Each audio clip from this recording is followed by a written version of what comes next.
Descansando en Dios. Mateo capítulo 12, versículos 7 y 8.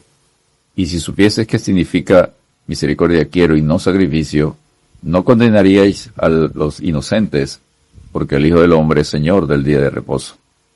Mateo capítulo 12 nos introduce a un capítulo donde resaltará el rechazo de Jesús por el pueblo judío, en especial por los religiosos escribas y fariseos. Es importante recordar que el Evangelio de Mateo da prioridad a la cristología y no a la cronología, por lo cual Mateo inicia el capítulo usando su estilo de indefinición temporal. En aquel tiempo es una expresión absolutamente imprecisa para fijar el tiempo en que ocurrió el relato. Con la ayuda de los otros dos evangelios sinópticos, de Marcos y Lucas, podemos acercarnos al tiempo después de la celebración de la Pascua, cuando iniciaba la recolección de las cosechas, y cercano a la fiesta de Pentecostés, Marcos 2, versículos 23 al 28, y Lucas 6, versículos 1 al 5.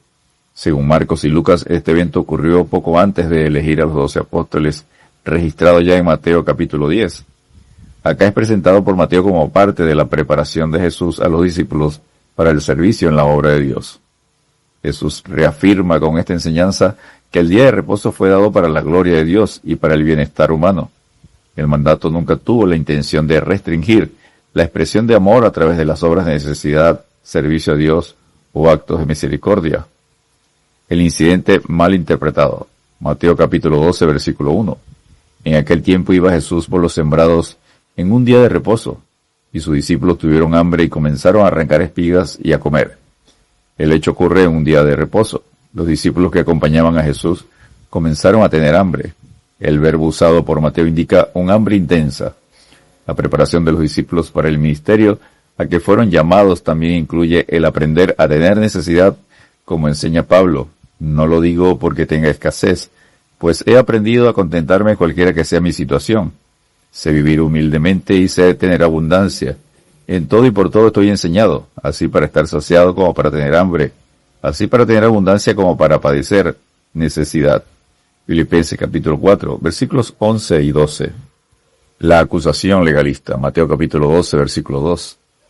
Viéndolo los fariseos le dijeron: «Y aquí tus discípulos hacen lo que no es lícito hacer en el día de reposo». Fueron observados por los legalistas fariseos que siempre lo hacían no para aprender del maestro, sino para buscar algo para acusarle y tener un argumento para quitarle la vida. ¿Es usted legalista? Porque las miradas escrutadoras de los legalistas siempre están observando a la gente para juzgar sus acciones y buscar en ellos algo condenable. Luego lo hacen público con el WhatsApp celestial del juzgador, murmurador y chismoso. Los fariseos sepultaban el verdadero propósito de la palabra de Dios con sus argucias legalistas y tradiciones. Los fariseos incluyeron 39 reglas para trabajos prohibidos, subdivididos a la vez en muchas otras, solo para el día de reposo. Esto hace imposible descansar y adorar a Dios, ya que era un día de carga y opresión para el judío. De allí la invitación que Jesús hizo a los trabajados y cargados en Mateo capítulo 11, versículo 28. Los discípulos estaban haciendo conforme a la ley, según Deuteronomio 23, 25. El legalista está siempre mirando en el hombre el pecado para acusarlo. El verdadero Hijo de Dios, el espiritual, siempre está mirando al pecador para ayudarlo y restaurarlo. Gálatas capítulo 6, versículos 1 al 3. Enseñanza correcta de la palabra de Dios. Mateo capítulo 12, versículos 3 al 8. Jesús responde con preguntas retóricas. ¿No habéis leído lo que hizo David cuando él y los que con él estaban tuvieron hambre? ¿Cómo entró en la casa de Dios y comió los panes de la proposición, que no les era lícito comer ni a él ni a los que con él estaban, sino solamente a los sacerdotes? ¿O no habéis leído en la ley cómo en el día de reposo los sacerdotes en el templo profanan el día de reposo y son sin culpa? Jesús responde a la acusación de los fariseos legalistas, enseñando por lo menos 4 principios. El principio número 1, el día de reposo no restringe las obras de necesidad. Mateo 12, versículos 3 y 4. Usa las escrituras para aplicar la comparación con la historia muy conocida del héroe judío, David y sus seguidores, con la necesidad de comer y que esta necesidad no tiene ley. Esta historia la conseguimos en 1 Samuel, capítulo 21, versículos 1 al 6. Principio número 2, el día de reposo no restringe el servicio a Dios. Mateo capítulo 12, versículos 5 y 6. Luego recuerda todas las actividades que tenían que hacer los sacerdotes durante el día de reposo y eran sin culpa. Principio número 3. Jesucristo afirma ser el Señor y dueño del día de reposo.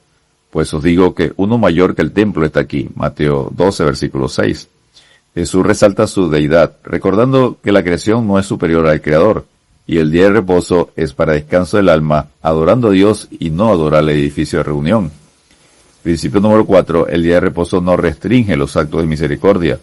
Mateo capítulo 12, versículos 7 y 8.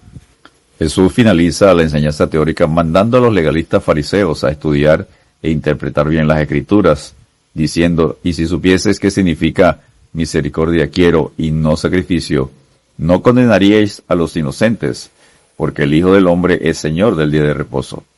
Para el verdadero Hijo de Dios, todos los días son de reposo. Hace toda actividad para adorar y glorificar a Dios. La práctica de la enseñanza, Mateo capítulo 12, versículos 9 al 13. Jesús no se queda en la teoría y completa la enseñanza haciendo una práctica de misericordia el día de reposo, al sanar en la sinagoga al hombre de la mano seca. Descansemos en Dios. Cuando fueres a la casa de Dios, guarda tu pie, y acércate más para oír que para ofrecer el sacrificio de los necios, porque no saben que hacen mal. Eclesiastés capítulo 5, versículo 1. Dios te bendiga y te guarde.